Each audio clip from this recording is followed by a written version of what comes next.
I will show some of the tools that you have been using in last 2 days. Project risk assessment, whether this project is worth to take, then 4W1H with sub questions. What has got, what is the problem? What has the problem? What is the impact of the problem? Where the problem is located on the product? Where the problem is there in the process? So all these 4W1H with the sub questions people have used. Pug matrix. You have seen people used Pug matrix for project selection, or approach 1, 2, 3 and evaluate that selection. Some people have used very good application of these techniques. You can learn how Pug matrix is used even for project selection, or maybe solution prioritization, team charter, box plot, stratified box plot, cause and effect matrix. I have some feedback to tell. Then operational definition, various stream to stream variations, multiple comparisons, shift to shift, operator to operator, cavity to cavity, so many streams. When you have data, it is important to convert the data into various streams and then compare them, analyze stream to stream. Various examples are there in this program itself. YY analysis to go up to systemic cause. There are many good ways when to ask next why or when not to ask why, or where to stop, how many whys to be asked, how to write cause. There are many points. I don't want to discuss that. There are various flow charts are there for YY analysis. Concentration diagram, location wise analysis. Various histograms we have seen, stratified histogram we have seen, interpreting the shape, normality, all that. Problem symptoms, collecting various symptoms, whether it's warranty part, internal part, looking at the symptoms, SIPOC, top-down chart, functional deployment chart, process flow. 3G, Gemba, Gembutsu, Genjitsu. Going to Gemba is important. When I say going to Gemba, it is not only you as a leader going to Gemba or as a team go to Gemba.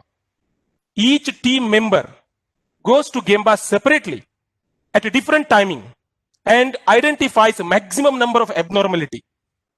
If somebody says there is no abnormality, I'm perfect, send him again. Should be able to see what are the deviations considering current stated standards. What are the inadequate standards are there. He has to go observe and come back with observation. If every team member visits the Gemba and comes up with various abnormalities, then several quick wins can be identified. You can assess that with 5 criteria and then implement those quick wins. Now, some of the people have used such kind of techniques. Cost analysis table, X bar R method of gauge R&R, ANOVA method some people have used. 2x2 is extensively used in some projects. 4 types of strategy based on 2x2 is being used. Normality test, IMR chart, P chart, NP chart, or sample size calculation. How do you determine how many samples are required based on power and sample size, PPPPK or CPCPK? Non-normal data, how do you analyze? Or P values, how do we interpret the P value? Just see, if I read out these tools, in your mind you can assess where you stand. Because if you say 0, I have not heard the tool before. Oh, I have heard today, 0, or maybe 1.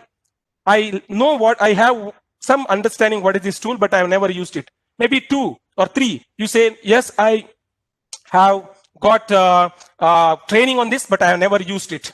I have got understanding. Or maybe I am using it, but not in regular practice. Maybe I have a lot of practice. Or maybe I have created my own material, implemented and trained people. Where you stand against these tools which are used today. And if you find there is a gap in under your own self-assessment, then you can think of improving yourself and attain next level of competence in various tools, whether it's 2x2, normality, or interpreting the process capability. How do we interpret the P value? Okay, descriptive statistics and time series plot, correlation, simple linear regression, multiple regression, polynomial regression. All these kind of things are used. Maybe multivariate with numerical, with Excel, component search, modified component search, paired comparison, product process search, scatter diagram, correlation, regression. All these things are used, right? 1T, 2T, ANOVA, fully nested ANOVA, design of experiments people have used. Okay, number of projects I have seen. I was very happy to see so many design of experiments projects are being done by different companies.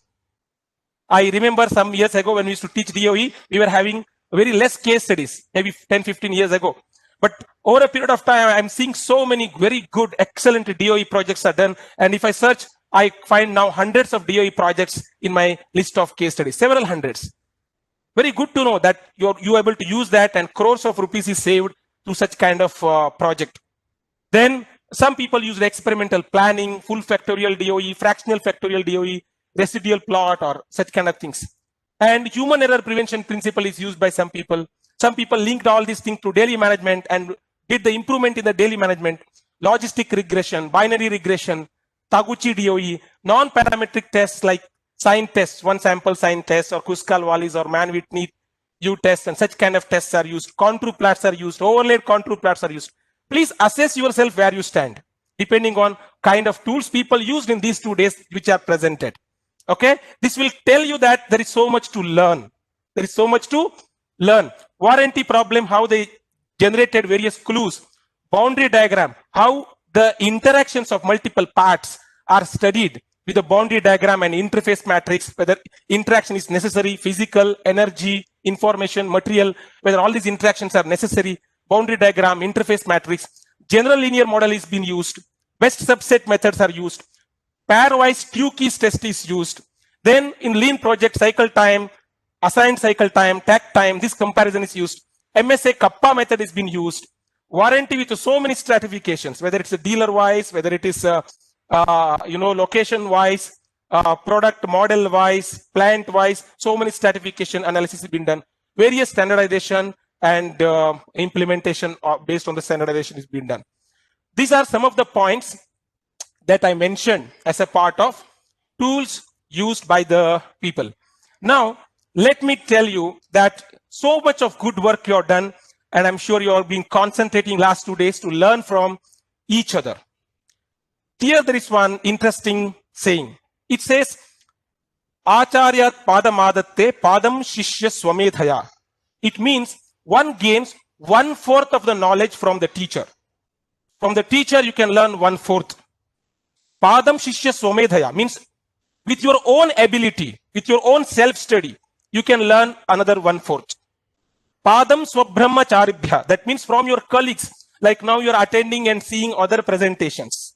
Then you're learning from that. 1/4 you can learn from your colleagues. And padam kala kramenacha. That means next 1/4 you will learn over a period of time as a part of your experience. This way, learning is very important and we must acquire from all sources, including participating in this kind of event. So winning is not the main aim of attending this.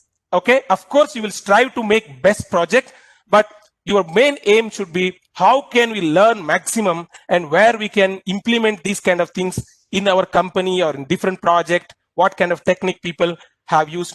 And we all are gifted with the ability to learn. We already have that. Only thing is we need to have a little bit of concentration and focus to learn. So our buddhi, intellect has got these 8 facets. It says, Shushrusha Shravanam Chaiva Grahanam Dharanam Tatha Uha Pohartha Vijnanam Tattva Jnanancha Dhiguna. It means we have these 8 things are already there. We are gifted with that. That means willing to listen. When somebody is presenting, some case study is going on, I must have willingness to learn from him. Otherwise, he is presenting, I am looking at somewhere. I don't have willingness. Then our buddhi should say that, no, you are doing wrong. Let me learn from him. He is presenting something. Let me hear what he says and learn. That quality is already there with us. If we want, we can use our intellect to say that. Then to actually listen. Not only, oh, let me listen. No, actually listen. To understand whatever we have listened. Whatever we have listened, we want to understand. We can focus, concentrate and understand. And remember, whatever we have listened, we have remembered. Dharana means remembering that. And then to be able to deduce some conclusions and put our point based on that. See, when you are presenting, you can see jury members were concentrating throughout. So they could see what you did, how you did, what are the points. They were able to give feedback because they're fully concentrating, listening, understanding, giving their point. So this quality is very, very essential. So when you are learning in this kind of conferences or conventions, it's better that we have that kind of focus to learn.